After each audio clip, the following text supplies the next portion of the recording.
Sakuyamon BT10 deck profile. In this video, we're going to go ahead and talk about the cards that are used to build this deck and how they function overall with the ultimate synergy for this specific Digimon here. Sakuyamon finally feels like she's a complete deck. In the EX2 format, it felt like she was half built and there was ways you can kind of splash another half of some other kind of like style to her to kind of make her a little bit surprising.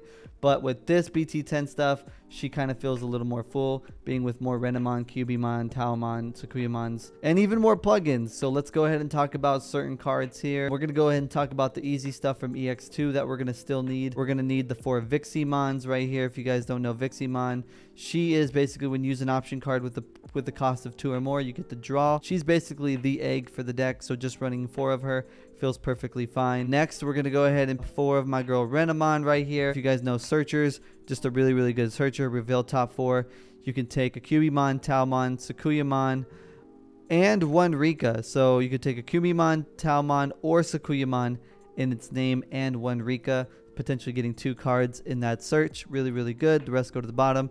And when you use an option card with a cost of 2 or more, you gain 1 memory, which is going to be the whole theme of this deck, using them plugins, a memory gain, making it a lot cheaper. There's a lot of ways you can combo with Cubimon and Sakuyamon and Renamon, which I really like. I love the combo style, and the whole minusing DP theme is really good. That's why we're running 4 of the Cubimons right here from EX2. Her when Digivolve effect isn't that strong. Just be careful to use it if you are using it, because sometimes she'll bottom deck certain Digimon cards that you need, because she's only going to let you reveal top 3 and take an option card with plugin in its name. So if that's your goal, great. But if it's not your goal, don't even bother using it. Just have her in the egg area and just use her for the inherent effect, which is really essential in this deck. When you use an option card with 2 or more, you get to minus 2,000. Very good card, and that's why we want to run a playset, because we want to see that inherent effect almost all the time in the level 4 lineup. Next, we're going to go ahead and run 4 EX2 Taomons. This one is when Digivolving, you may play 1 Rika from your hand without paying its memory cost. If you're able to trigger the when Digivolving effect, again, it doesn't always show up, but when it does, it's freaking nice. You evo for 3 and you get to play a 4 cost memory tamer for free. You're basically giving 7 costs for only paying 3 on the Digivolve, which is really good. Obviously, she has the same effect as Cubimon, minus 2,000. Very good. So we're going to run a playset of her, and then we're going to run a playset of the Sakuyamon EX2s right there. She's unsuspend one of your Digimon, and for each tamer you have in play, return 1 option card with plugin in its name from your trash to your hand. You get to unsuspend a Digimon. Most likely it's going to be her, and then you're going to basically return an option card. Then you're going to be able to play that option card in the combo scenario to minus 3,000. It's a cost of 2 or more, so when you use an option card with 2 or more, which is the whole theme of the inherent effects too, you get a minus 3,000 there, minus 2,000 from the Taomon, minus 2,000 from the Cubimon. Use an option card, gain a memory. Use an option card, draw. Really effective right there. So you're just getting like a whole bunch of combos popping off right there. So that's essentially the EX2 lineup for the Digimon that you're going to need. Further into EX2, we're going to go ahead and talk about playing 4 Rikas. We're going to want 4 Rikas for the reason that she's just your memory setter, and when you attack with 1 Digimon with Renamon, Cubimon, Taomon, or Sakuyamon in the name, you can suspend this tamer and use an option card with plugin in its name from your hand without paying the cost. So you're playing an option card with plugin for free, and you're potentially triggering all those effects that I mentioned, which is really good, which is why you kind of always want to make sure you got a Rika on board when you pop off all these combos. Let's go ahead and talk about some of the plugins that you can use. We're going to run 1 plugin A, 1 plugin D. I wish I could run more plugin Ds. They're really good, and that's it. And 3 plugin S's right here. Here you've got 5 plugins from the EX2 lineup. This one gives you security +1. Just need 1 of those because you can recycle it if you do need it with the Sakuyamon, so don't worry about using it early. You can always bring it back if you need to. And the reason why we run 1 of is because the security effect isn't all that great. You reveal top 3, add a tamer card among them to your hand, place the remaining at the bottom. It's good if you need it, but it's not good if you don't. You know what I mean? So it's situational. But you really want that security +1 in the deck just to have it whenever. Now talking about plugin D, you get jamming. If you have a tamer in play, you can use this card without meeting its color requirements. So that's why if you see a red card, a blue card, and a green card, that's the reason why. Because if you have a tamer, you can play it without meeting the color requirements. You get jamming here. It's got a really good security effect. Draw one, then goes to your hand. That, like, who doesn't like a draw one on security check? So that's really, really good. I wish I can up it to 2, but there's another plug-in card that I got to find room for. This one is just one of your bread and butter option cards. This one lets you Evo into a Digimon with a Digivolution cost of 3 or less without paying its Digivolution cost. So you can tap Rika, play this card for free, then Evo for free, which is a really, really nasty combo. Also, you get to draw one. Forgot to mention that. And then the security effect is really, really good. It's a lot better than the red one. This one says reveal top 3, add 1 Digimon card among them to your hand. It places the remaining at the bottom.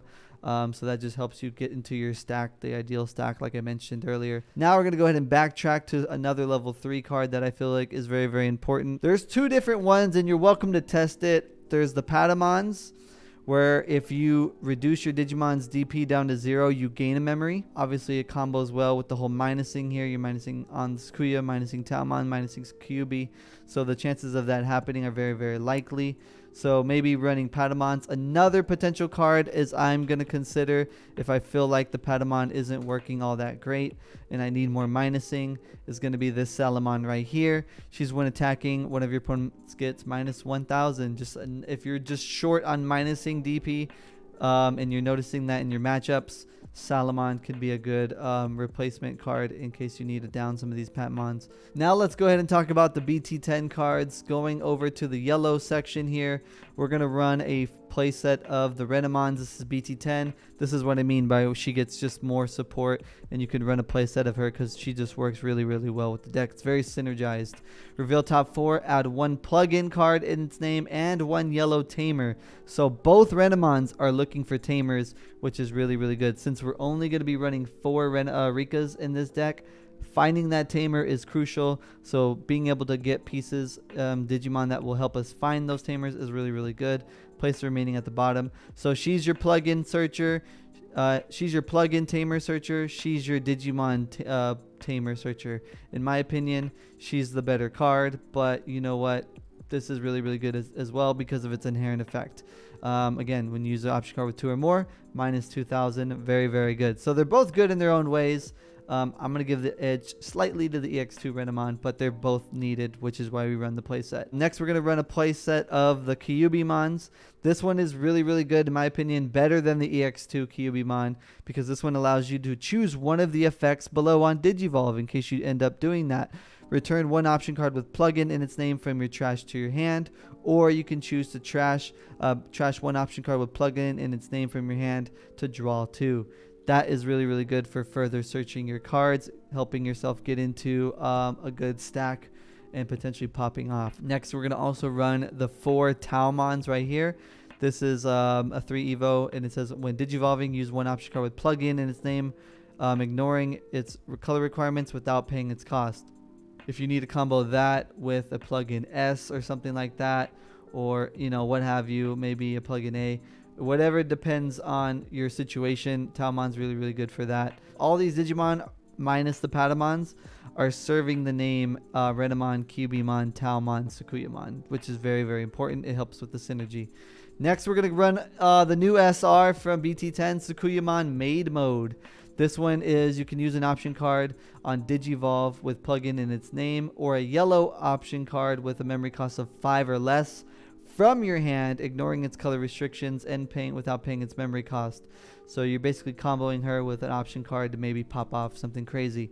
Then after using this option card, instead of trashing it, place it on the top of your security stack. So she's also serving as a recovery in a way too. And as you know, with the plugins, they have cool security effects. So if you have multiple plugin cards, you can basically choose which one you want to land up on your security pile. So she evos off of the Talmons for 3, and she can evo off of the Sakuyamons for 2. She can evo off of her own maid mode. So if you had 2 maid modes, you can evo off of each other for 2.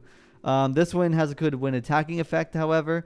When you Digivolve, you can when this Digimon can Digivolve into Sakuyamon in your hand with a memory cost of 1, ignoring its Digivolution requirements. So you attack with her, Evo into the EX2 Sakuyamon, and then that'll trigger her unsuspend, return an option card to your hand, and then go into her and pop off as well. So it's just more combos for Sakuyamon and maid mode is a very, very good card for that. So running a 3 of, because we don't want to basically brick in this deck, so having 7 level 6s feels fine for right now. So that's going to be the Digimon from this deck. As you did here, we're going to go ahead and run plugin C.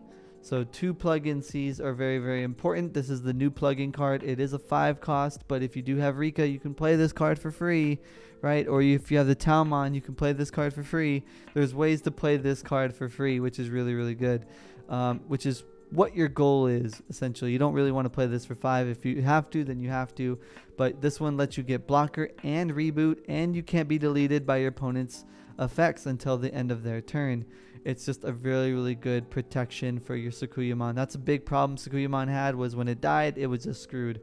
So running 2 of the plugin Cs feel very, really good, which is why I had to down 1 plugin D right there, because we needed a little more room for this card because of how good it is. It basically serves your blocker, which is why we don't run blockers in this deck, because this card will help you get to your blocker, and you get reboot, which is really, really nice. So you could potentially, unsuspend again and swing if you're able to play it for free with the Sakuyamon combos. It's insane. It's swing, unsuspend, and it's crazy good. As you know, we need 4 more cards. Mainly it's going to be a memory boost. 2 of the yellow memory boost. This is just to help us find our pieces, and it serves as a gain memory when we need to use the memory boost. Very, really good card. I'm going to run the 1 of reinforced memory boost. This card is only limited to 1. I know it's a 6 cost, so that's kind of where it kind of doesn't have as much synergy, but to play it is still really, really good. And even if this gets hit in security, to be able to gain 3 memory on your turn is really, really good. So having those as well. If you know we're at 49, this leaves 1 other option card. This is kind of where it becomes the wild card, where people get to choose a card that they feel really, really works with the deck. So Blast Fire. The reason why Blast Fire is really, really good, because it changes the original DP of one of your opponent's Digimon to 3,000 until the end of their next turn. So they're going to be from, let's say they have a 15,000 Digimon. Playing this card will make it 3,000. If it already had minus 3,000 DP or 2,000 DP or 4,000 DP, it minuses it starting at 3,000. So if you had a minus 2,000 on it with a Kyubimon inherent effect, it'll become 1,000 DP. If you had Sakuyamon playing the plugin option that minuses 3,000, and its original DP is 3,000, it'll become 0,000 and delete. It also works well with maid mode, because you can play a yellow option card with 5 or less without paying its cost, which is why Blast Fire works. He's a 4 cost, so you can play this card potentially for free. I know it doesn't have a security effect, but that's okay. So that is going to be the profile right there. Be sure to give that a screenshot, take a look, and you guys are always welcome to adjust your ratios accordingly. I always like to recommend that for people that are playing and play testing and finding out certain cards don't work, or if they can down certain cards, that's absolutely fine. Like if you need a down, let's say one of these Kyubimons or a Talmon or one of the Sakuyamons. However, if you want to go 3 and 3 and then maybe add another option card, or maybe a hybrid for game. And that's the profile. If you guys liked it, be sure to give this video a like and comment what your thoughts are on the deck profile. Let me know what you're most excited about in this deck. Let me know also what you think the strengths and weaknesses are for this deck. Thank you guys for watching. We're going to continue to make more deck profiles for BT10 in the coming future. Pre-orders for BT10 will be coming out later this week, so be sure to stay tuned for our website, and be sure to use the coupon code. We get 10% off if it's your first time purchasing on our shop. We look forward to the BT10 release. Hope you guys are excited, and I'll see y'all in the next video. Take care.